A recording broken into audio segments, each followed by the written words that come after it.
اب 5واں گروپ شروع ہو رہا ہے، اس میں 13 ہیں مکی صورتیں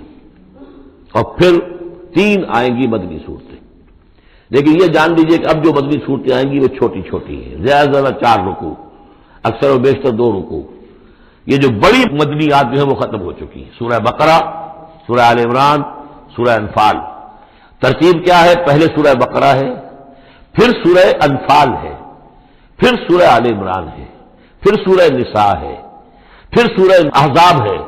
پھر سورہ نور ہے، پھر سورہ مائدہ ہے. یہ ہے طویل، جو سائزیبل اور طویل مدنیات ہے. باقی چھوٹی جو ہے وہ ان کے بین ان کے درمیان آتی رہی ہے. جیسے سورہ صف جو ہے وہ بھی سورہ احزاب کے ساتھ ہی متصل نازل ہوئی ہے. سورہ محمد ہے وہ بھی سورہ بقرہ کے ساتھ متصل نازل ہوئی ہے، وہ بھی غزوہ بدر سے پہلے نازل ہوئی ہے. تو چھوٹی صورتوں کا معاملہ جو ہے وہ علیحدہ ہو جائے گا. لیکن یہ کہ عام بڑی صورتوں کی ترتیب یہ ہے: البقرہ اور پھر انفال، پھر آل عمران، پھر نساء، پھر یہ جو ہم نے ابھی ختم کی احزاب، اور پھر نور، اور پھر مائدہ. سورۃ السبا. بسم اللہ الرحمن الرحیم. اب نوٹ کر لیجئے یہ آخری مرتبہ 2 صورتیں قرآن میں آ رہی ہیں جو الحمدللہ سے شروع ہو رہی ہیں، تقریباً 7 پاروں کے فصل سے. سورہ فاتحہ الحمد سے شروع ہوئی، الحمدللہ رب العالمین الرحمن الرحیم. پھر سورہ انعام آئی تھی، وہ بھی الحمدللہ الذی خلق السماوات والارض وجعل الظلمات والنور. اس کے بعد پھر 15ویں پارے میں آئی سورہ کہف، الحمدللہ الذی انزل علی عبدہ الکتاب ولم یجعل له عوجا. اور اب پھر یہ 7 پاروں کے بعد 22ویں پارے میں سورہ سبا بھی ہے، اس سے آگے سورہ فاطر بھی ہے، یہ جوڑے کی شکل میں ہے اور یہ دونوں الحمدللہ سے شروع ہو رہی ہیں. الحمدللہ الذی لہ ما فی السماوات و ما فی الارض. کل تعریف، کل حمد، کل شکر اللہ کے لیے ہے جس کی ملکیت ہے ہر وہ شے، وہ سب کچھ جو آسمانوں میں ہے اور وہ سب کچھ جو زمین میں ہے. وَلَهُ الْحَمْدُ فِي الْآخِرَةِ. اور آخرت میں بھی اسی کے لیے حمد ہوگی. وَهُوَ الْحَكِيمُ الْخَبِيرُ. اور یقیناً وہ سب کچھ جاننے والا ہے، باخبر ہے اور کمال حکمت والا. اور آخرت میں جو میدان حشر میں حضور نے فرمایا لواء الحمد بیدی، میرے ہاتھ میں حمد کا جھنڈا ہوگا. حضور کھڑے ہوں گے میدان حشر میں لواء الحمد، اب حمد کا جھنڈا لے کر. اور اس حمد کا خاص تعلق ہے اس آخری امت کے ساتھ. حضور کا نام بھی اسی سے ہے، محمد، احمد، حامد، یہ نام ہے حضور کے صلی اللہ علیہ وسلم. اور حمد جو ہے حمادون، یہ امت جو ہے حمادون ہے، یہ بہت حمد کرنے والے ہیں. اور قیامت کے دن میدان حشر کے اندر حمد کا جھنڈا حضور کے ہاتھ میں ہوگا، دست مبارک میں. اور حضور فرماتے اس روز جو میں اللہ کی حمد کروں گا وہ آج نہیں کر سکتا. یعلم ما یلج فی الارض وما یخرج منها. وہ جانتا ہے جو کچھ زمین میں گھستا ہے، داخل ہوتا ہے، اور جو کچھ کہ اس سے نکلتا ہے. وما ينزل من السماء وما يعرج فيها. اور جو کچھ کے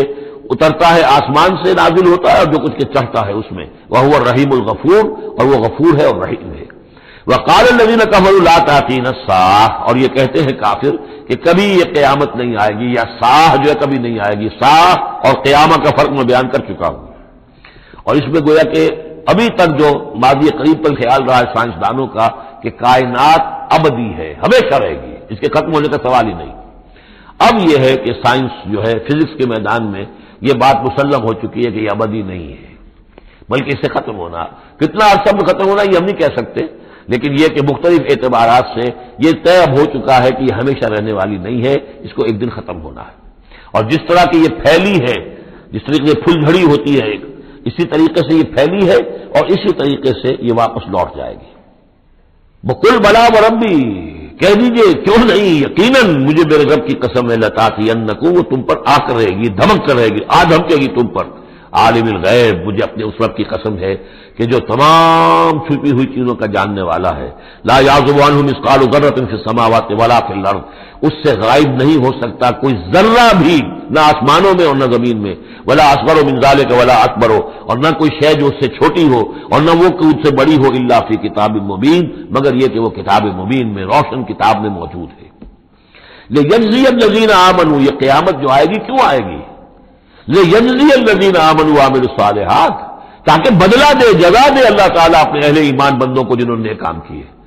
اگر نہیں آتی قیامت تو یہ تو بڑی بے انصافی ہو جائے گی. جنہوں نے اللہ کے لیے اپنی لذات کو چھوڑا، دنیاوی لذائذ کو چھوڑا، اپنے عیش کو چھوڑا، انہوں نے جان جوکھوں میں ڈالی، انہوں نے جہاد کیا، انہوں نے قتال کیا، انہوں نے اپنے کیریئرز برباد کیے، اپنے مستقبل خراب کر لیے دنیاوی اعتبار سے. ہم ان کو کوئی بدلہ نہ ملے، کہیں ان کا اعزاز و اکرام نہ ہو، کہیں ان کو جو ہے خلطیں نہ ملے، تو یہ تو بڑا ظلم ہو جائے گا۔ لِيَجْزِيَ الَّذِينَ آمَنُوا وَعَمِلُوا الصَّالِحَاتِ أُولَٰئِكَ لَهُم مَّغْفِرَةٌ وَرِزْقٌ كَرِيمٌ، یقیناً ان کے لیے مغفرت بھی ہے اور بہت ہی باعزت روزی بھی ہے۔ وَالَّذِينَ سَعَوْا فِي آيَاتِنَا مُعَاجِزِينَ، اور وہ لوگ کہ جو ہماری آیات کو جھٹلانے میں کوشاں ہیں، ہرانے میں، شکست دینے کے اندر، أُولَٰئِكَ لَهُمْ عَذَابٌ مِّن رِجْزٍ أَلِيمٌ، ان کے لیے تو پھر عذاب ہوگا بہت دردناک۔ وَيَرَى الَّذِينَ أُوتُوا الْعِلْمَ الَّذِي أُنزِلَ إِلَيْكَ مِن رَّبِّكَ هُوَ الْحَقُّ، تاکہ دیکھ لیں وہ لوگ کہ جن کو علم دیا گیا ہے کہ یہ جو چیز نازل کی گئی ہے محمد آپ کی طرف، یہ حق ہے آپ کے رب کی طرف سے۔ وَيَهْدِي إِلَىٰ صِرَاطِ الْعَزِيزِ الْحَمِيدِ، اور یہ ہدایت دیتی ہے عزیز اور حمید ہستی یعنی اللہ تعالیٰ کے راستے کی طرف۔ وَقَالَ الَّذِينَ كَفَرُوا، اور جو کافر کہتے ہیں هَلْ نَدُلُّكُمْ عَلَىٰ رَجُلٍ، کیا اگر ہم بتائیں آپ کو ایک شخص ایسا بھی ہمارے ہاں پیدا ہو گیا ہے، یہ اس طریقے سے استہزائی انداز میں کہتے تھے، هَلْ نَدُلُّكُمْ عَلَىٰ رَجُلٍ، ایک ایسے شخص کی طرف رہنمائی کرے تمہاری، يُنَبِّئُكُمْ، جو تمہیں یہ خبر دے رہا ہے، اذا مزقتم كل ممزق، جبکہ تم بالکل ریزہ ریزہ ہو جاؤ گے، مرنے کے بعد مٹی ہو کر مٹی میں مل جاؤ گے، انکم لفی خلق جدید، پھر تمہیں ایک مرتبہ اور بنا دیا جائے گا، پیدا کر دیا جائے گا۔ افترا علی اللہ کذبا، اس آیت کو نوٹ کر لیجیے، اس لیے کہ سورت کے آخر میں پھر اس کا حوالہ آئے گا کہ وہ شش و پنج میں تھے، معاملہ کیا ہے؟ کیا یہ محمد نے جھوٹ گھڑ لیا ہے؟ اب اس کے بھی شواہد نہیں ملتے تھے ان کے سامنے کہ ان کی سیرت و کردار، آخر 40 برس جو ہمارے مابین انہوں نے گزارے ہیں، الصادق الامین، ہم نے خود خطاب دیا ان کو، تو افترا علی اللہ کذبا، کیا انہوں نے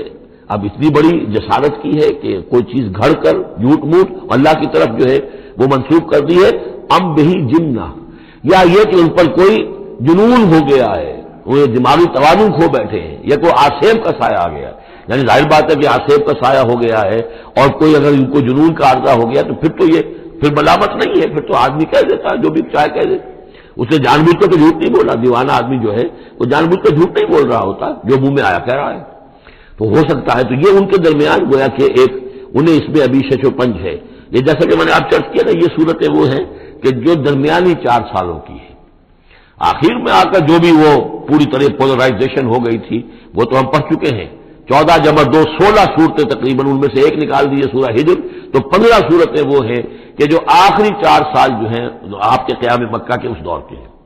اور یہ جو 2 گروپ ہیں درمیانی مکی صورتوں کے، یہ ہے درمیانی 4 سال، ان میں سے بھی سورہ شعراء کو نکال دیجئے کہ وہ ابتدائی دور کی صورت ہے، باقی یہ تقریباً سب کی سب وہ صورتیں ہیں۔ تو ابھی اب ان کے اندر بھی خود بھی ایسے لوگ تھے کہ جو شش و پنج میں تھے کہ ہوا کیا، ماجرا کیا ہے، کیا واقعی محمد نے اتنے سچے صادق الامین انسان نے جھوٹ گھڑ لیا؟ یہ بات بھی کوئی سمجھ میں نہیں آتی، اور کیا ان کے اوپر کوئی دیوانہ پن طاری ہو گیا ہے، کوئی جنون کا عرصہ ہو گیا، یہ اس کے بھی شواہد نظر نہیں آ رہے۔ بل الذین لا یؤمنون بالآخرۃ فی العذاب، بلکہ یہ وہ لوگ کہ جو آخرت پر یقین نہیں رکھتے وہ عذاب میں آئے ہوئے ہیں، ان کی جان اس ضیق میں پھنس گئی ہے، وہ دلال ہے، اور وہ اس میں یعنی گمراہی کے اندر پڑ گئے ہیں بڑی دور کی، اور ان کی سمجھ میں جو بات آ نہیں رہی ہے، اگر آخرت کا انہیں یقین ہوتا تو یہ بات ان کو سمجھ میں آ جاتی۔ افلم یروا الی ما بین ایدیہم وما خلفہم، تو کیا انہوں نے دیکھا نہیں جو کچھ ان کے سامنے ہے اور جو کچھ ان کے پیچھے ہے، من السماء والارض، آسمانوں اور زمین میں سے۔ سامنے کیا ہے؟ آپ کائنات کو دیکھتے ہیں، یہ سب آپ کے سامنے ہے، پیچھے کیا ہے؟ تاریخی شواہد جو ہیں وہ آپ کے پیچھے ہے، تو یہ جو ایام اللہ کے ذریعے سے تذکیر ہوتی ہے یہ ہے پیچھے، اور جو آلاء اللہ سے جو تذکیر ہوتی ہے یہ ہے سامنے کی شے۔ تو انہوں نے کیا دیکھا نہیں؟ ان نشاء نخسف بہم الارض، اگر ہم چاہیں تو ان کو زمین میں دھسا دیں، اور نسقط علیہم کسفا من السماء، اور اگر ہم چاہیں تو ان پر آسمان کا کوئی ٹکڑا گرا دیں۔ ان فی ذلک لآیۃ لکل عبد منیب، یقیناً اس میں نشانی ہے ہر اس شخص کے لیے، ہر اس بندے کے لیے جو اللہ کی طرف رجوع کرے۔ وَلَقَدْ آتَيْنَا دَاوُودَ مِنَّا فَضْلًا، اور ہم نے داؤد کو، حضرت داؤد حضرت سلیمان دونوں کا ذکر آیا تھا اس سے پہلے سورہ نمل میں، لیکن وہاں حضرت داؤد کا ذکر بہت ہی مختصر پہلی آیت میں تھا، باقی سارا معاملہ پھر حضرت سلیمان کا تھا، لیکن یہاں اب ذرا حضرت داؤد علیہ السلام کی شخصیت کو زیادہ اور ان کا ایک واقعہ بیان کیا جا رہا ہے۔ وَلَقَدْ آتَيْنَا دَاوُودَ مِنَّا فَضْلًا، اور ہم نے داؤد کو اپنی طرف سے اپنے خاص خزانہ فضل سے بڑا فضل عطا کیا تھا۔ یا جبال اوبی معہ والطیر، اور ہم نے حکم دے دیا تھا پہاڑوں کو بھی اور پرندوں کو بھی کہ ان کے ساتھ آواز میں آواز ملا کر حمد کے ترانوں میں ان کے ساتھ شامل ہو جائیں۔ یہ تعویب کہتے ہیں ترجیح، لوٹانا، جیسے کہ کسی وقت کوئی گانا ہو رہا ہے تو گانے میں کوئی ایک بول ہوتا ہے جو بار بار آتا ہے، اور یہ کہ اس کو پھر بہت سے لوگ مل کر گاتے ہیں، کوئی ایک گانے والا ہے یا گانے والی ہے، عام گانا مین تو اس کا ہے، لیکن کوئی درمیان میں ایسی چیز آتی ہے کہ جس کو وہ سب کے سب مل کر آواز میں پھر اس کو دہراتے ہیں، یہ ہے تعویب۔ تو اللہ تعالیٰ نے حکم دے دیا تھا یا جبال ہو اے پہاڑ، اور اوبی ماہو اس کے ساتھ تم اپنی آواز ملاؤ اور اس کے ساتھ اس ترانہ حمد میں شریک ہو جاؤ، والطیر اور اے پرندو تم بھی، وَعَلَنَّا لَهُ الْحَدِيدَ اور ہم نے اس کے لیے نرم کر دیا لوہے کو، ان اعمل سابغات کہ اے داؤد ہم نے تمہیں یہ کام سکھا دیا ہے، لوہا تمہارے لیے آسان کر دیا، نرم کر دیا ہے، اب اس سے بناؤ زرہیں کشادہ، وقدر فی السرد اور جو زرہ بنانے میں اب جوڑ بنانے پڑتے ہیں تو اس کے لیے یہ ہے کہ اس میں جوڑ کڑیاں ملاؤ بڑے حساب کے ساتھ، وقدر فی السرد وَعَمَلُوا صَالِحًا اور نیک عمل کیا کرو، انی بما تعملون بصیر یقیناً ہم جو کچھ تم کر رہے ہو اسے دیکھ رہے ہیں، وَلِسُلَيْمَانَ الرِّيحُ غُدُوُّهَا شَهْرٌ وَرَوَاحُهَا شَهْرٌ اور ہم نے وَلِسُلَيْمَانَ الرِّيحَ اور ہم نے حکم دے دیا تھا ہوا کو اور مسخر کر دیا تھا سلیمان کے لیے کہ صبح کو وہ چلتی تھی تو 1 مہینے کی مسافت تک حضرت سلیمان کو لے جاتی تھی، یعنی عام حالات میں جو ان کا اس زمانے کے جو بھی ٹرانسپورٹ کے اور جو بھی مینز آف کمیونیکیشن تھے تو 1 مہینے میں جو مسافت طے ہو سکتی تھی وہ تیز ہوا جو حضرت سلیمان کے حکم سے چلتی تھی تو صرف ایک صبح میں وہ اتنی دور تک سفر کرا دیتی تھی، وَرَوَاحُهَا شَهْرٌ اور اسی طریقے سے شام کی منزل بھی 1 مہینے کی مسافت، وَأَصَلْنَا لَهُ عَيْنَ الْقِطْرِ اور ہم نے اس کے لیے جاری کر دیا تھا ایک چشمہ پگھلے ہوئے تانبے کا، وَمِنَ الْجِنِّ اور جنات میں سے ہم نے ان کے تابع کر دیے تھے، مسخر کر دیے تھے، مَن يَعْمَلُ بَيْنَ يَدَيْهِ جو ان کے سامنے مشقت کرتے تھے، مزدوری کرتے تھے، ان سے کام لیتے تھے حضرت سلیمان بِإِذْنِ رَبِّهِ اپنے رب کے اذن سے، وَمَن يَزِغْ مِنْهُمْ عَنْ أَمْرِ اللَّهِ جو کوئی بھی ان میں سے ہمارے حکم سے کوئی سرتابی کرتا تھا، ٹیڑھا ہوتا تھا، نُذِقْهُ مِنْ عَذَابِ السَّعِيرِ ہم اس کو عذاب سکھاتے تھے، بہت جلا دینے والا عذاب، یعملون لہ اور یہ شیاطین یہ جن جو کیا کرتے تھے ان کے لیے، یعملون لہ ما یشاء ہر عمل کرتے تھے اور وہ چیزیں بناتے تھے جو وہ چاہتے تھے، من محاریب بڑی بڑی عمارتیں بناتے تھے، بتماثیل بڑے بڑے مجسمے بناتے تھے۔ اب یہ تماثیل کا بنانا جو ہے شریعت محمدی میں حرام ہو چکا ہے، لیکن یہ کہ معلوم ہوتا ہے کہ اس وقت تک اس کے اندر حرمت نہیں تھی۔ جفان کا جواب اتنے بڑے بڑے کڑھائے ہوتے تھے لگن کہ جیسے کہ وہ تالاب ہیں، اور قدور الراسیات اور اتنی بڑی دیگیں ہوتی تھی جو ہل نہیں سکتی کہیں، بس وہ مستقل طور پر چولہوں کے اوپر رکھ دی گئی تھی۔ اس قسم کی دیگ سنا ہے کہ اجمیر شریف میں ہے، وہاں جو شیخ معین الدین اجمیری رحمۃ اللہ علیہ کا جو مزار ہے تو وہاں وہ دیگیں ہیں بہت بڑی بڑی، جن کے اندر جو ہے وہ تو پھر انسان اس کے اندر داخل ہو کر پھر وہاں سے بھر بھر کے وہ لوگوں کو دیتے ہیں، اس لیے کہ وہاں جو ہجوم ہوتا ہے تو اس کے لیے اتنا بندوبست وہاں کیا گیا ہے۔ تو ایک نشانی اگر کسی کو دیکھنی ہو تو وہاں جا کر دیکھ لیں، لیکن حضرت سلیمان کے لیے یہ جنات کے ذریعے سے اللہ تعالیٰ نے یہ سارا کام فراہم کر دیا تھا۔ اعملوا آل داؤد شکرا اے داؤد کے گھر والوں، کیونکہ حضرت داؤد کے بیٹے حضرت سلیمان، تو ان سے کہا جا رہا ہے عمل کرو اور احسان مان کر ہماری نعمتوں کا حق ادا کرتے ہوئے، وقلیل من عبادی شکور اور واقعہ یہ میرے بندوں میں سے شکر کرنے والے کم ہی ہیں۔ فلما قضینا علیہ الموت جب ہم نے ان پر موت طاری کر دی، ما دلہم علی موتہ تو ان جنات کو اس کی موت کی خبر نہ ہو سکی، نہیں مطلع کیا اس کی موت پر جنات کو، الا دابۃ الارض مگر یہ جو گھن ہے دیمک، اس نے زمین کا کیڑا، تاکل من ساعتہ کہ وہ کھا گیا اس کو، وہ جو عصا تھا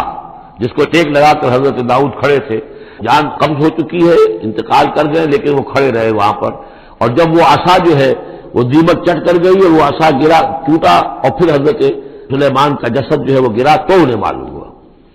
فلما خرّا تو جب وہ گر پڑے،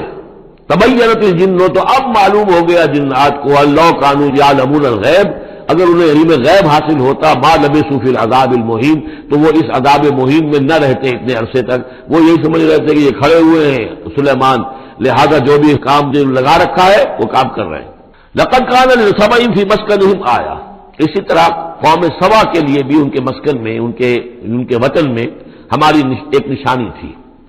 یہ قوم سبا یمن میں آباد تھی اور ان کے ہاں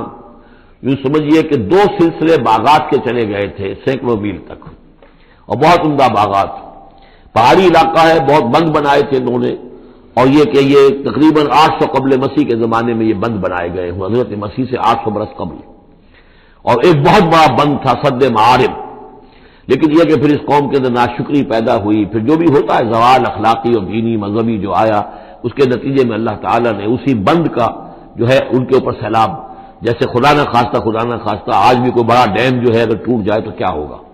کیا قیامت آئے گی، کس تیزی کے ساتھ پانی آئے گا اور کتنی اونچی پانی کی دیوار جو ہے وہ آئے گی، اس طرح کا عذاب آیا اور بہت ہلاک کر دیے گئے۔ اور یہ کہ پھر اس کے بعد جو ہے وہ باغات نہ رہے، بلکہ وہاں پر بس صرف جیسے جنگلوں میں ہوتا ہے کچھ یہ پیلو اور وغیرہ چیزیں جو ہوتی ہیں، ڈیلے، یہ جھاڑیوں میں لگ جاتی ہیں کچھ چیزیں، اور میکسیمم یہ کہ کچھ بیگ باقی رہ گئے، باقی ساری نعمتیں اللہ نے ان سے سلب کر لی، کیونکہ انہوں نے شکر نہیں کیا، انہوں نے ناشکری کی۔ حال ہی میں میرا ذہن اس آیہ مبارکہ کی طرف منتقل ہوا ہے پاکستان کی تاریخ کے حوالے سے کہ جنتین، اللہ نے ہمیں بھی 2 باغ دیے تھے، ایک مشرقی پاکستان، ایک مغربی پاکستان، لیکن جو صورتحال ہوئی ہے اور کتنی خوشحالی تھی ابتدا میں دونوں جگہ، اور اب کیا حال ہے دونوں جگہ، تو اس کے اندازہ کر لیجئے ایک ہلکے درجے میں وہی ہے کہ فیہ ذکرکم، ہمارا ذکر جو ہے وہ کہیں نہ کہیں موجود ہے، بشرطے کہ ہم قرآن کو پڑھتے ہوئے اس کے بین السطور بھی پڑھنے کی کوشش کریں۔ لقد کان لسبع فی مسکنہم آیہ، قوم سبا کے لیے ان کے مسکن میں، ان کے ملک میں ایک آیت، ایک نشانی تھی ہماری، جنتان عن یمین و شمال، 2 باغات کے سلسلے تھے داہنے اور بائیں طرف، کلوا من رزق ربکم، کھاؤ اپنے رب کے رزق میں سے، واشکروا لہ، اور اس کا شکر ادا کرو، بلدۃ طیبۃ، تمہاری یہ بستیاں بہت پاکیزہ ہیں، ورب الغفور، اور تمہارا رب جو ہے بہت ہی بخشنے والا ہے۔ فاعرضوا، انہوں نے اعراض کیا، فارسلنا علیہم سیل العرم، پھر ہم نے ان کے اوپر بہت زور کا سیلاب چھوڑ دیا، وبدلناہم، اور ہم نے پھر بدل دیے بجنتیہم، ان کے ان 2 باغات جن میں ہر طرح کے انواع و اقسام کے پھل تھے، ان کی جگہ پر جنتین، 2 ایسے باغ، ذوات اوکل خمط، کہ کچھ کسیلے قسم کے اس میں کچھ پھل ڈیلے وغیرہ جو ہو جاتے ہیں جھاڑیوں کے اندر، واصل اور جھاؤ، وشیء من سدر قلیل، تھوڑا سا بس اگر کچھ رہ گیا تھا وہاں پر تو وہ تھی اگر کوئی اچھی چیز تو وہ کچھ بیر تھوڑے سے، ذالک جزیناہم، یہ ہم نے ان کو بدلہ دیا بما کفروا، ان کے کفران نعمت کی وجہ سے، وہل نجازی الا الکفور، اور ایسا برا بدلہ ہم دیتے ہیں صرف انہی کو کہ جو ناشکرے ہوں، وجعلنا بینہم وبین القری التی بارکنا فیہا، اصل میں یہ ایسٹ ویسٹ ٹریڈ کا جو میں نے آپ کو بتایا معاملہ کہ یہ قریش کی اجارہ داری رہی ہے اس کے اوپر، اس سے پہلے اس قوم سبا کے پاس تھا یہی معاملہ۔ قوم سبا جو یمن میں یہ آباد تھے اور ان کا یہ سرسب شاداب علاقہ بھی تھا، بہت خوشبویات یہاں پیدا ہوتی تھی اور ہر طرح کی بڑی آسودگی تھی، بہت پرانے زمانے کے جو کچھ سیاح ہیں انہوں نے حالات بھی لکھے ہیں، تو اس حوالے سے لیکن یہ جو مشرق و مغرب کی ٹریڈ پوری ان کے پاس تھی، یعنی ہند چینی، ہندوستان چین، یہ سارا مشرق سے سارا سامان جو آتا تھا تجارتی وہ یمن کے ساحل پر آ گیا، ادھر یورپ سے سارا سامان جو آیا مرچنڈائز وہ آ گیا فلسطین کے ساحل پر، میڈیٹرینین کو کراس کیا فلسطین کے ساحل پر آ گیا۔ اب ان 2 پوائنٹس کے درمیان جو ہے ان کے قافلے جاتے تھے، اور اللہ تعالیٰ نے ایسا کیا تھا کہ ایک طرف تو کئی 100 میل تک تو ان کے باغات ہی چلے گئے تھے، پھر یہ کہ آگے بھی یہ ہے کہ تھوڑے تھوڑے وقفے کے بعد ایسی بستیاں آباد کر دی تھی اللہ نے اس راستے پر کہ جو راستے ہی پر تھیں، تو گویا کہ راستہ پرامن بھی ہو گیا، پرسکون بھی ہو گیا، ضرورت کی چیزیں بھی ملنے لگی، لیکن یہ کہ جب ان کے اندر گراوٹ آئی تو انہوں نے اس کی ناشکری کی، اللہ یہ کیا فائدہ، یہ سب ہے، اس میں تو کوئی خاص ہمارے لیے ایڈونچر تو ہے ہی نہیں، کوئی دور کا سفر ہو اس میں خطرے بھی ہوں، اس میں کوئی اندیشے بھی ہوں، تب لطف آئے سفر کرنے کا، تو اللہ تعالیٰ نے پھر یہ جو ان کی ساری سہولتیں جو دے رکھی تھیں وہ ان سے سلب کر لی۔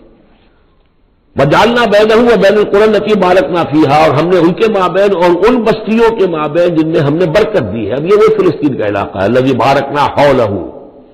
قرى ظاہرۃ، ہم نے بہت سی بستیاں ایسی بنا دی تھی اس پورے علاقے کے اندر کہ جو ان کے شاہراہ جو تھی تجارتی اس کے عین کناروں پر تھی، ظاہر تھی ان پر، وقدرنا فیہا السیر، اور ہم نے اس میں اندازہ مقرر کر دیا تھا چلنے کا، سفر کرنے کا، گویا کہ ہر 30 میل بعد یا 50 میل کے بعد کوئی نہ کوئی ایسی آبادی ہے تاکہ انہیں وہاں پر سہولت ملے۔ سیروا فیہا لیالی وایاما آمنین، اور ہم نے کہہ دیا تھا کہ اب کرو سیر اس میں، کیا کرو سفر اس میں آرام سے امن کے ساتھ، راتوں کو بھی اور دن کو بھی۔ فقالوا ربنا باعد بین اسفارنا، پروردگار ذرا ہمارے سفروں کے اندر جو ہے وہ ذرا لمبائی پیدا کر دے، دوری پیدا کر دے، وظلموا انفسہم، اور انہوں نے اپنے آپ پر ظلم کیا، فجعلناہم احادیث، تو اب ہم نے انہیں صرف کہانیاں بنا دیا، اب ان کی کہانیاں رہ گئی ہیں، ان کی تاریخ کے اندر داستانیں رہ گئی ہیں، اب ان کا کوئی نام و نشان نہیں رہا۔ وَمَزَّقْنَاهُمْ كُلَّ مُمَزَّقٍ، اور ہم نے ان کو ریزہ ریزہ کر دیا، ختم کر دیا، منتشر کر دیا۔ اس لیے کہ جب یہ بند ٹوٹا ہے اور سیلاب آیا ہے، یہ آیا ہے کوئی 450 عیسوی میں، یعنی حضور کی ولادت سے لگ بھگ سمجھیے 125 برس پہلے، اور حضور پر جب وحی شروع ہوئی تو تقریباً اسے 150 یا 160 برس پہلے، اور اس کے بعد سے پھر قریش کو یہ ساری تجارت جو ہے مل گئی۔ اب ان کے قافلے جاتے تھے شمال اور جنوب میں، یمن اور فلسطین کے مابین،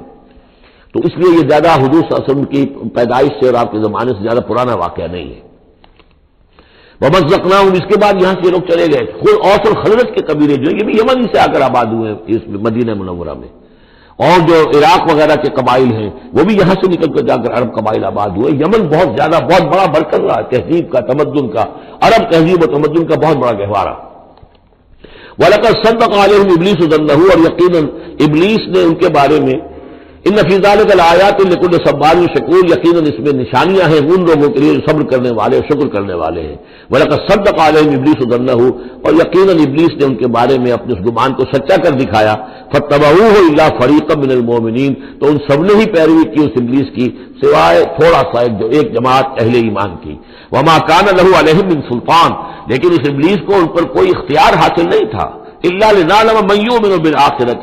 یہ تو ہم نے جو اس کو مہلت دے رکھی ہے کہ وہ ورغلائے، دھوکہ دے، سب باغ دکھائے، وہ بھی اس لیے تاکہ ہم دیکھ لیں، واضح ہو جائے کون ہے کہ جو آخرت پر یقین رکھتا ہے، ممن ہوا منہا فی شک، ان سے علیحدہ کر دیں ہم ان کو کہ جو آخرت کے بارے میں شک میں مبتلا ہے۔ وربک علی کل شیء حفیظ، اور یقیناً آپ کا پروردگار جو ہے وہ ہر چیز پر نگران اور نگہبان ہے۔ قل ادعوا الذین زعمتم من دون اللہ لا یملکون مثقال ذرۃ فی السماوات ولا فی الارض وما لهم فیہما من شرک وما له منهم من ظہیر۔ صدق اللہ العظیم۔ اے نبی، ان مشرکین سے کہیے کہ پکارو جن کو بھی تم نے گمان کیا ہے کہ وہ اللہ کے سوا تمہارے مددگار ہیں یا تمہارے اولیاء ہیں یا تمہارے دیوی ہیں یا دیوتا ہیں۔ لا یملکون مثقال ذرۃ فی السماوات ولا فی الارض، انہیں کوئی اختیار حاصل نہیں ہے ایک ذرے کے ہم وزن بھی، نہ آسمانوں میں نہ زمین میں۔ ما لہم فیہما من شرک، ان کا کوئی شرک جو ہے ان کا کوئی ساجھا نہیں ہے، کوئی شریکہ نہیں ہے زمین اور آسمان کے معاملے میں اللہ کے ساتھ۔ وما لہ منہم من ظہیر، اور نہیں ہے ان میں سے کوئی بھی اللہ کا مددگار۔ یہ ایک دوسری شکل ہے کہ اللہ تعالیٰ کے بارے میں ایک گمان تو یہ تھا کہ اس کے کچھ پیارے اور لاڈلے ایسے ہیں کہ جن کی بات وہ نہیں ٹال سکتا، چاہے وہ بیٹیاں ہیں، انہوں نے فرشتوں کو اللہ کی بیٹیاں قرار دیا، یا یہ کہ اور اولیاء اللہ ہیں یا اور ہیں بزرگ ہستیاں ہیں، تو ان کی سفارش سے ہم بچ جائیں گے۔ اور دوسرا ایک تصور یہ بھی رہا ہے اس مشرکانہ پورے اوہام کے سلسلے میں کہ ایک اللہ تو ہے بہت بڑا اللہ، وہ تو سب سے قابو یافتہ ہے، سب سے اوپر ہے، اس کائنات کا خالق مالک تو وہی ہے، لیکن اس نے چھوٹے اپنے نائبین رکھے ہوئے ہیں۔ یعنی یہ جو ان کا ذہن تھا کہ آخر ایک چھوٹی سی مملکت بھی ہوتی ہے تو بادشاہ کے کچھ ایسے منصبدار بھی تو ہوتے ہیں، وہ سپہ سالار بہت بڑا ہے، فوجی لیڈر ہے، تو اس کے چھوٹے چھوٹے اس کے جو اور آفیسرز ہیں اور جو اس کے جو بھی سالار ہیں، تو آخر ان کا بھی کچھ عمل دخل ہوتا ہے۔ تو اللہ نے اپنی اس عظیم کائنات میں کچھ اختیارات تقسیم کیے ہوئے ہیں اپنے نائبین کو، جو اس پوری کائنات کا انتظام چلانے میں اس کے مددگار ہیں۔ یہ تصور جو ہے نائبین سلطنت کا، یہ بھی ان کے ہاں موجود تھا، اور یہ زیادہ تر ہندوستان کی جو مائتھولوجی ہے اس میں یہی ہے، دیوی دیوتا۔ اصل میں اس تصور میں اور ایمان بالملائکہ میں بڑا باریک سا فرق ہے، لیکن یہ باریک سا فرق جو ہے مردی اور نامردی، قدم فاصلہ دارت زمین و آسمان کا فرق واقع ہو جاتا ہے۔ ہم بھی مانتے ہیں کہ فرشتے ہیں، یہ کارندے ہیں اس کائنات کے، یہ اللہ کی اس کائناتی حکومت کے سول سروس ہے، ان میں سے کسی کے پاس اختیار کوئی نہیں ہے، وہی کرتے ہیں جس کا حکم ملتا ہے، لہذا ان میں سے کسی کو پکارا نہیں جائے گا، ان سے دعا نہیں کی جائے گی، ان سے استدعا نہیں کی جائے گی، استغاثہ نہیں کیا جائے گا، استمداد نہیں کی جائے گی، کچھ نہیں، پکارو اللہ کو۔ اللہ آپ کی تکلیف کو رفع کرنے کے لیے کسی کو بھیج دے، فرشتے کو بھیج دے، بغیر کسی فرشتے کو بھیجے وہ قادر ہے کہ وہ آپ کی تکلیف رفع کر دے۔ ان لوگوں نے یہ سمجھا کہ ان کو جب اللہ نے بنا رکھا، یہ ملائکہ کا ایمان جو ہے بگڑ کر یہ شکل اختیار کر گیا کہ جب اللہ نے ان کے ذمے بڑے بڑے کام لگا رکھے ہیں تو یقیناً کچھ اختیارات بھی دیے ہیں، اور پھر ان کا ساجھا ہے، انتظام کے اندر وہ شریک ہے، اس کی نفی ہو رہی ہے۔ وما لهم فیہما من شرک وما له منہم من ظہیر، ان میں سے کوئی بھی ایسا نہیں ہے کہ جو اس کا مددگار ہو۔ ولا تنفع الشفاعۃ عنده، اور اس کے ہاں شفاعت جو ہے مفید نہیں ہوگی الا لمن اذن له، مگر اسی کے حق میں جس کے لیے کہ اجازت دی گئی ہو۔ حتی اذا فزع عن قلوبہم، جب اللہ تعالیٰ فرشتوں کو کوئی حکم بھیجتا ہے تو اس اللہ تعالیٰ کی عظمت کی وجہ سے اور جلالت کی وجہ سے ان کے اوپر بھی ایک طرح کی دہشت طاری ہو جاتی ہے۔ پھر جب وہ دہشت ان کے دلوں سے ہٹتی ہے، قالوا ماذا قال ربکم، تو ایک دوسرے سے پوچھتے ہیں آپ کے رب نے کیا فرمایا، کیا حکم ہے، کیا نئی بات آئی ہے۔ قالوا الحق، وہ کہتے ہیں جو کچھ فرمایا وہ حق ہے، وهو العلی الکبیر، اور وہ بہت بلند و بالا ہے، فرشتوں کا بھی معاملہ یہ ہے اس کے ساتھ، اور الکبیر ہے، بہت بڑا ہے۔ قل من یرزقکم من السماوات والارض، ان سے پوچھئے کہ کون ہے جو تمہیں رزق پہنچاتا ہے آسمانوں سے اور زمین سے۔ قل اللہ، کہیے کہ اللہ۔ وَإِنَّا أَوْ إِيَّاكُمْ لَعَلَىٰ هُدًى أَوْ فِي ضَلَالٍ مُّبِينٍ، اور یا ہم اور یا آپ لوگ یا تو ہدایت پر ہیں یا کھلی گمراہی میں ہیں، یعنی یا تو ہم ہدایت پر ہیں تو آپ کھلی گمراہی میں ہیں، اور اگر آپ ہدایت پر ہیں تو پھر ہم کھلی گمراہی میں ہیں، یعنی یہ دونوں چیزیں جو ہے ڈائگنلی اپوزٹ ہیں۔ بعد المشرقین ہو چکا ہے ہمارے عقیدے میں اور تمہارے عقیدے میں۔ قل لا تسألون عما اجرمنا، ان سے کہہ دیجئے کہ تم سے سوال نہیں کیا جائے گا ہمارے جرائم کے بارے میں، تمہارے خیال میں ہم جرم کر رہے ہیں، ہم نے غلط چیزیں گھڑ لی ہیں، ہم نے تمہارے حقیقی معبودوں کی نفی کر دی ہے، ہم جو کر رہے ہیں کہ ہماری وجہ سے کنبے تقسیم ہو گئے، یہ ہمارے جرائم ہیں۔ لا تسألون عما اجرمنا، جو جرم ہم نے کیے ہوں گے، یعنی جس کو اس کو اپنے لفظ استعمال کر رہے ہیں، حکمت تبلیغ ہے کہ اپنی طرف جرم کی نسبت کہہ رہے ہیں جو کہ ان کا کہنا تھا۔ لا تسألون عما اجرمنا ولا نسأل عما تعملون، اور ہم سے نہیں پوچھا جائے گا اس سے کہ جو آپ کر رہے ہیں۔ یہاں پر خاص طور پہ جرم کا لفظ نہیں لائے، یہ تاکہ یہ کہ ان کے اندر وہ عصبیت جو ہے بڑھ کے نہ، کچھ سوچنے کے لیے اگر کسی شخص میں کوئی آمادگی ہے تو وہ غور کرے۔ قل یجمع بیننا ربنا ثم یفتح بیننا بالحق، کہہ دیجئے کہ ہمیں جمع کرے گا ہمارا رب ایک دن اور پھر فیصلہ کر دے گا ہمارے مابین حق کے ساتھ۔ وهو الفتاح العلیم، اور یقیناً وہی ہے فیصلہ کر دینے والا، اور فیصلہ بھی ہوگا بالبناء علم، جو سب کچھ جاننے والا ہے۔ قل ارونی الذین الحقتم به شرکاء کلا، کہیے ان سے ذرا دکھاؤ مجھے کون ہے وہ لوگ کہ جن کو تم نے ملا دیا ہے اللہ کے ساتھ شریک کی حیثیت سے، کوئی نہیں۔ بل هو اللہ العزیز الحکیم، تو ایک ہی اللہ ہے، خود العزیز ہے، اپنی ذات میں العزیز ہے، اس کی قدرت کسی اور کے بل پر قائم نہیں ہے، کسی اور کے سہارے پر نہیں ہے، کسی اور کی مدد کا وہ محتاج نہیں ہے، بلکہ وہ تو العزیز ہے اپنی ذات میں خود، اور الحکیم ہے کمال حکمت والا۔ وما ارسلناک الا کافۃ للناس بشیرا ونذیرا، اور اے نبی ہم نے نہیں بھیجا ہے آپ کو مگر تمام نوع انسانی کے لیے بشیر و نذیر بنا کر۔ یہ نوٹ کر لیجئے کہ واحد رسول اللہ کے محمد ہے صلی اللہ علیہ وسلم، جو تمام نوع انسانی کے لیے بھیجے گئے، اور یہ بھی ساتھ ہی آپ کے ذہن میں رہنا چاہیے کہ اس وقت بھیجے گئے ہیں کہ جب انسانی تمدن نے اتنی ترقی کر لی تھی اور ذرائع رسول رسائل ایسے اب ہو رہے تھے کہ تمام دنیا کو ایک دعوت پر جمع کیا جا سکے اور تمام دنیا تک ایک دعوت پہنچائی جا سکے۔ ظاہر بات ہے اس سے پہلے فزیکلی پاسبل نہیں تھا، لہذا جو بھی نبی اور رسول آپ سے پہلے آئے وہ اپنی اپنی قوموں کی طرف، اپنے اپنے علاقے کی طرف، وَإِلَىٰ ثَمُودَ أَخَاهُمْ صَالِحًا وَإِلَىٰ مَدْيَنَ أَخَاهُمْ شُعَيْبًا وَإِلَىٰ عَادٍ أَخَاهُمْ هُودًا، اس طریقے سے اپنی اپنی قوموں کی طرف آئے۔ وَمَا أَرْسَلْنَاكَ إِلَّا كَافَّةً لِلنَّاسِ بَشِيرًا وَنَذِيرًا وَلَٰكِنَّ أَكْثَرَ النَّاسِ لَا يَعْلَمُونَ، لیکن اکثر لوگ جانتے نہیں ہیں۔ وَيَقُولُونَ مَتَىٰ هَٰذَا الْوَعْدُ إِن كُنتُمْ صَادِقِينَ، اور پھر وہ پوچھتے ہیں، یہی سوال کرتے ہیں کب ہوگا یہ وعدہ پورا، عذاب کا یا قیامت کا۔ قُل لَّكُم مِّيعَادُ يَوْمٍ لَّا تَسْتَأْخِرُونَ عَنْهُ سَاعَةً وَلَا تَسْتَقْدِمُونَ، کہہ دیجئے تمہارے لیے ایک وعدے کا وقت مقرر ہے، ایک وعدے کا دن طے ہے اللہ کے ہاں، اس سے نہ تو تم آگے جا سکو گے اور نہ پیچھے ہو سکو گے۔ وقال الذين كفروا لن نؤمن بهذا القرآن ولا بالذي بين يديه، اور کہا ان کافروں نے کہ ہم ہرگز نہیں ایمان لائیں گے نہ اس قرآن پر نہ اس پر جو اس کے سامنے موجود ہے۔ یہ آیت اس اعتبار سے بہت اہم ہے کہ یہاں پر سورہ قصص میں بھی آیا تھا کہ سحران تظاہرا، یہ دو جادو ہیں، تورات اور قرآن،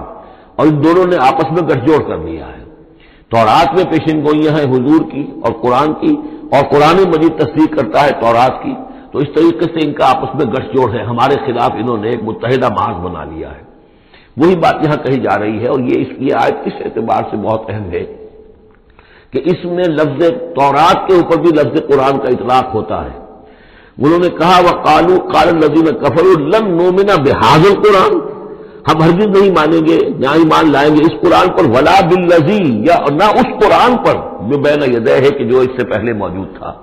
یہاں میں یہ عرض کر دیتا ہوں، اگرچہ وقت کا مجھے خیال ہے کہ یہ مولانا امیر حسن اصلاحی صاحب ان کا انتقال ہو گیا ہے، اللہ ان کی مغفرت فرمائے، ان سے بہت بڑی خطا ہوئی ہے رجم کے معاملے میں، اور انہوں نے اپنی تفسیر میں یہ رائے ظاہر کی کہ شادی شدہ ہو یا غیر شادی شدہ ہو، زانی یا زانیہ، سزا وہی ہے 100 کوڑے۔ رجم کا معاملہ قرآن مجید میں نہیں ہے، اس میں تو کوئی شک نہیں کہ رجم کے بارے میں قرآن مجید میں صریح آیت نہیں ہے، لیکن یہ کہ یہ حضور نے رجم کیا اور اس کے بعد خلفائے راشدین نے کیا، اور پوری امت کے نزدیک سوائے خوارج کے، شیعہ سنی اور جو بھی سنیوں کے جتنے مکاتب فکر ہیں، اہل تشیع کے جتنے مکاتب فکر ہیں، سب کے سب اس پر متفق ہیں کہ شادی شدہ زانی زانیہ کی سزا رجم ہے۔ مہارا ان سے خطا ہوئی ہے، لیکن میں نے انہیں خط لکھا تھا، میں جلدی اسے شائع بھی کر دوں گا۔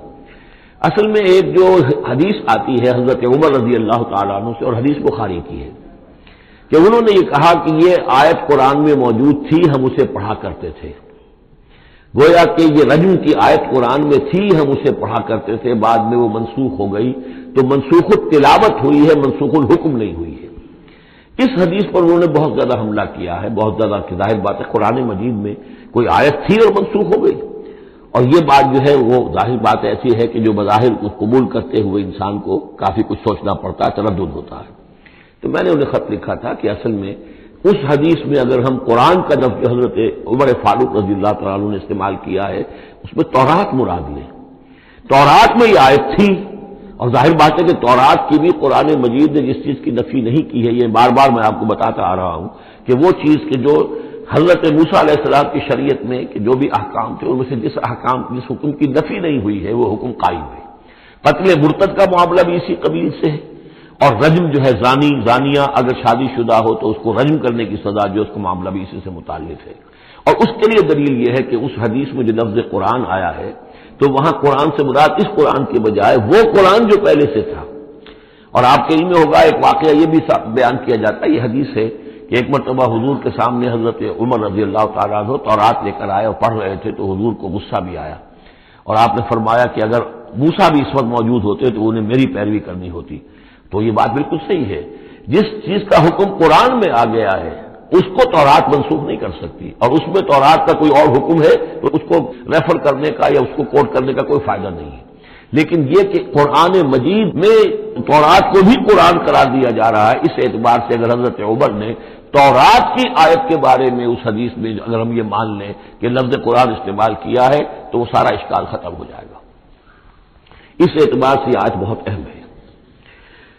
وقال الذين كفروا، کہا ان کافروں لن نؤمن بهذا القرآن، نہیں مانیں گے ہرگز ہم نہ اس قرآن کو، ولا بالذي بين يديه، نہ اس کو جو اس سے پہلے موجود ہے،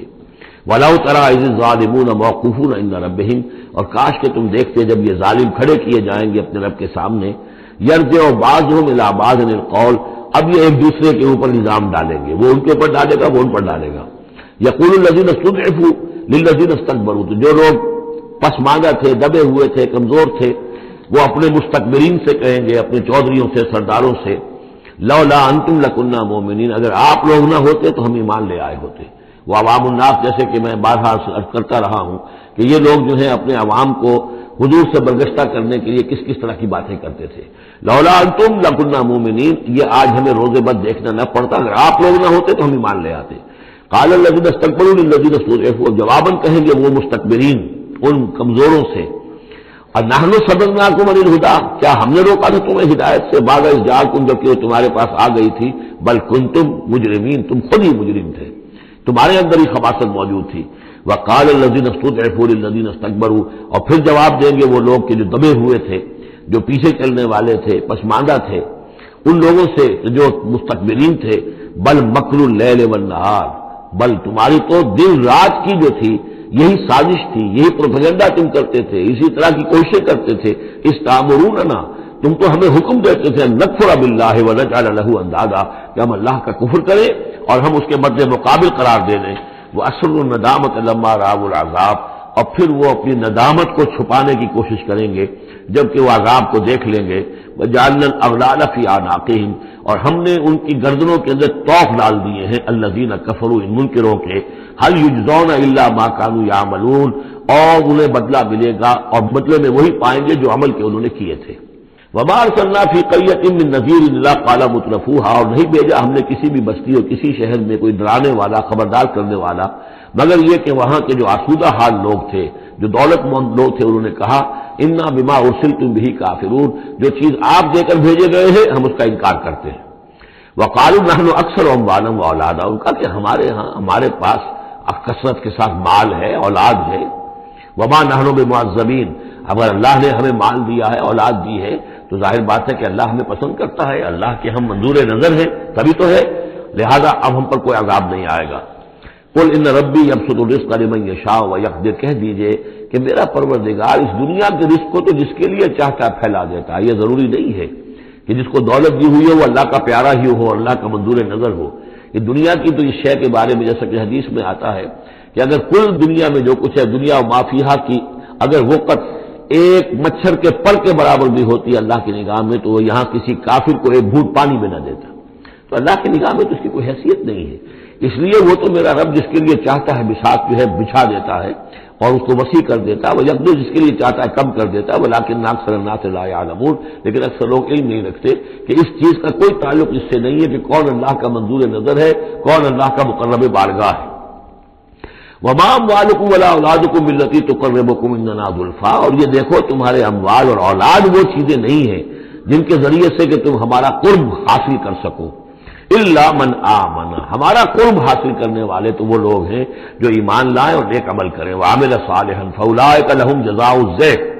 ان کو ملے گا دگنا بدلہ، دگنی جزا. بما عملوا وهم فی الغرفات آمنون، ان کے اعمال کا دگنا انہیں جزا ملے گی اور وہ اونچے جھروکوں کے اندر جو ہیں اور بالا خانوں کے اندر امن سے رہیں گے.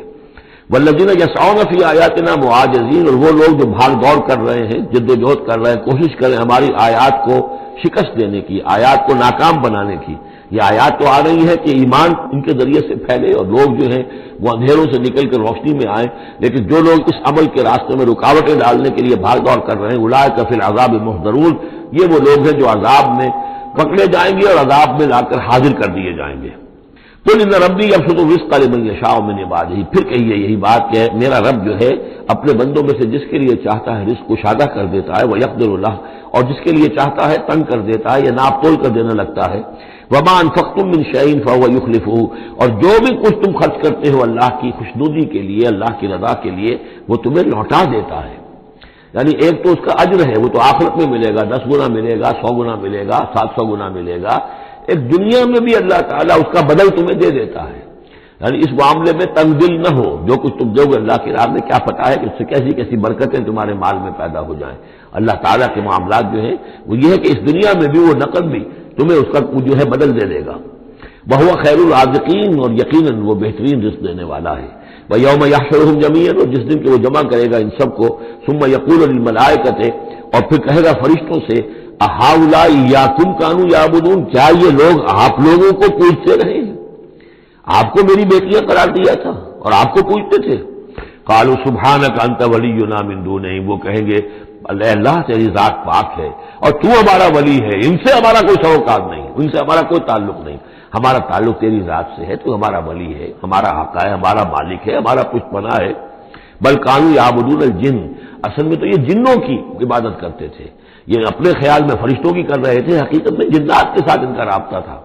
اور انہیں وہ مغالطہ تھا کہ وہ فرشتوں کے نام انہوں نے لے لیے. بل کانوا یعبدون الجن اکثرهم بهم مؤمنون، ان کی اکثریت جو ہے وہ جنات پر ایمان رکھتی تھی. فَالْيَوْمَ لَا يَمْلِكُ بَعْضُكُمْ لِبَعْضٍ نَفْعًا وَلَا ضَرًّا، تو آج کے دن تم میں سے کوئی کسی دوسرے کے لیے نہ کسی نفع کا اختیار رکھتا ہے اور نہ کسی ضرر کا. وَنَقُولُ لِلَّذِينَ ظَلَمُوا ذُوقُوا الْعَذَابَ النَّارِ الَّتِي كُنتُم بِهَا تُكَذِّبُونَ، اور ہم کہیں گے ان ظالموں سے، کافروں اور مشرکوں سے، اب چکھو آگ کے عذاب کا مزہ جس کو کہ تم جھٹلایا کرتے تھے. وَإِذَا تُتْلَىٰ عَلَيْهِمْ آيَاتُنَا بَيِّنَاتٍ، جب انہیں پڑھ کر سنائی جاتی ہیں ہماری روشن آیات، قَالُوا مَا هَٰذَا إِلَّا رَجُلٌ يُرِيدُ أَن يَصُدَّكُمْ، وہ کہتے ہیں کہ کوئی ایک انسان ہے، ایک مرد ہے، ایک شخص ہے، وہ چاہتا ہے یصدکم عما کان یعبد آباؤکم، وہ روکنا چاہتا ہے تمہیں ان سے کہ جن کو تمہارے آباء و اجداد پوجتے رہے ہیں۔ وقالوا ما ھذا الا افک مفترا، اور وہ کہتے ہیں کہ نہیں ہے مگر جھوٹ ہے، انہوں نے گھڑ لیا ہے، ایسے ہی بات جو ہے گھڑ لی ہے کہ مجھ پر وحی آ رہی ہے۔ وقال الذين كفروا للحق لما جاءوا من هذا الا سحر مبين، اور جو حق ان کے پاس آیا اس کو ان کافروں نے اس قرار دیا کہ یہ تو کچھ نہیں ہے سوائے جادو کے، کھلا جادو ہے۔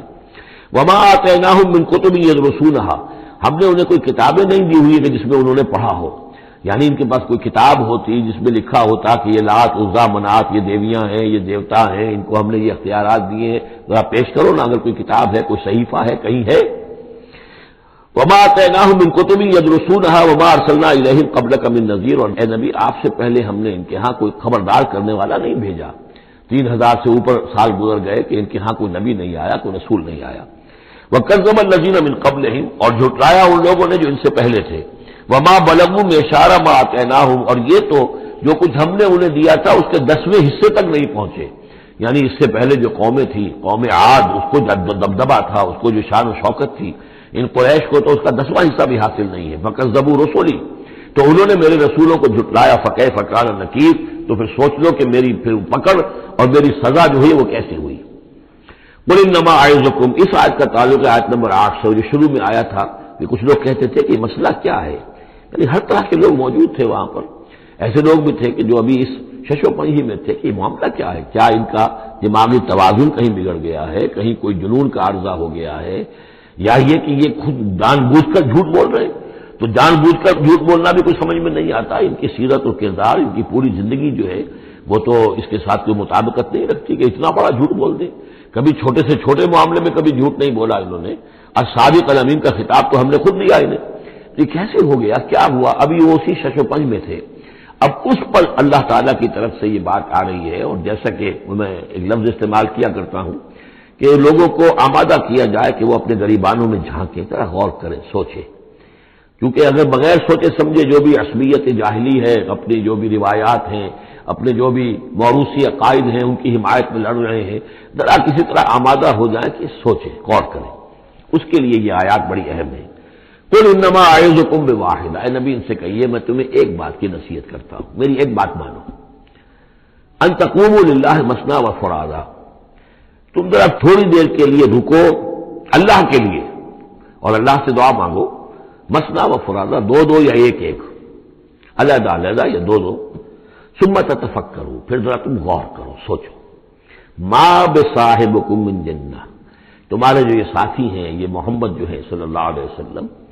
ان کے اندر کوئی جنون کا عارضہ نہیں ہے، انہیں کوئی دماغ ان کا خراب نہیں ہوا ہے، کہیں کوئی آسیب کا سایہ نہیں، ان کی زندگی دیکھو بڑی منضبط زندگی ہے، بڑی پاک اور صاف زندگی ہے، ستھری زندگی ہے، ان کے معمولات کو دیکھو، کوئی شخص جس سے جنون کا عارضہ ہو جائے تو کچھ اور شواہد بھی تو ہوتے ہیں۔ ان ہوا الا نذیر لکم بین یدی عذاب شدید، وہ نہیں ہے سوائے اس کے کہ وہ تو ایک خبردار کرنے والے ہیں تمہارے لیے ایک عذاب کے آنے سے پہلے پہلے، بین یدی عذاب شدید، ایک بہت سخت سزا کے آنے سے پہلے پہلے تمہیں خبردار کرنے والے ہیں، اس کے علاوہ ان کی کوئی حیثیت نہیں۔ قل ما سألتکم من اجر، اے نبی ان سے ایک بات اور کہیے، میں نے تم سے کوئی اجرت طلب نہیں کی۔ شاعر جو ہے تم سے وہ انعامات لیتے ہیں، قصیدہ کہتے ہیں تو وہ چاہتے ہیں کہ کچھ ان کو دو شالے دیے جائیں، اسی طریقے سے اور کوئی کہانی سنانے آتا ہے تو وہ بھی کوئی اجرت مانگتا ہے۔ میں نے تو آج تک تم سے، میں تمہیں یہ اللہ کا کلام سنا رہا ہوں جسے تم بھی کہتے ہو کہ بہت ہی حسین کلام ہے، فصیح و بلیغ کلام ہے، تو میں نے کبھی تم سے کوئی اجرت مانگی ہے؟ قل ما سألتکم من اجر فهو لکم، تو جو بھی اجرت میں نے تم سے کوئی مانگی وہ تمہیں کو مبارک ہو، تم وہ رکھو، یعنی یہ نفی کی انتہا ہے، اگر میں نے کوئی اجرت مانگی ہو تو وہ تم رکھو اپنے پاس، میں نے اس کہنے کا مطلب یہ کہ میں نے تم سے کبھی بھی کوئی اجرت نہیں مانگی۔ ان اجریہ الا علی اللہ، میری اجرت، میرا اجر تو اللہ کے ذمے ہے، وہو علی کل شیء شہید، اور ہر چیز پر گواہ ہے، نگران ہے۔ قل ان ربی یقذف بالحق، یہ وہی مضمون ہے جو اس سے پہلے آ چکا ہے، بل نقذف بالحق علی الباطل،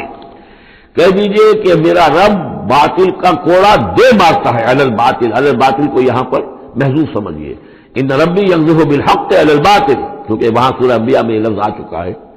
علام الغیوب، اور وہ تمام غیبوں کا جاننے والا ہے۔ قل جاء الحق، اور کہہ دیجئے کہ حق آیا، آ گیا ہے، یعنی یہ کہ یہ چند سالوں کی بات ہے، اللہ کے دین کا غلبہ ہوگا اس پورے جزیرہ نما عرب میں۔ وما یبدی الباطل، اور جھوٹ جو ہے، باطل جو معبود ہے وہ تو نہ کسی چیز کو پہلے پیدا کرتے ہیں، وما یعید، اور نہ ہی اعادہ کر سکتے ہیں۔ قل ان ضللت، ان سے کہیے کہ اگر میں بہک گیا ہوں بالفرض، فانما اضل علی نفسی، تو ظاہر بات ہے کہ پھر میرے اوپر ہی اس کا وبال آئے گا، اس کی تکلیف جو آئے گی مجھ پر آئے گی۔ وَإِنِ اهْتَدَيْتُ، اور اگر مجھے میں ہدایت پر ہوں، بما یوحی الی ربی، تو یہ ہدایت جو ہے یہ مجھے ملی ہے اس وحی کے طفیل جو میرا رب مجھ پر کر رہا ہے۔ یہ بہت ہی متواضعانہ انداز ہے، یعنی یہ کہ اگر میں بہک گیا ہوں تو ساری اس کی شرارت میرے نفس کی ہوگی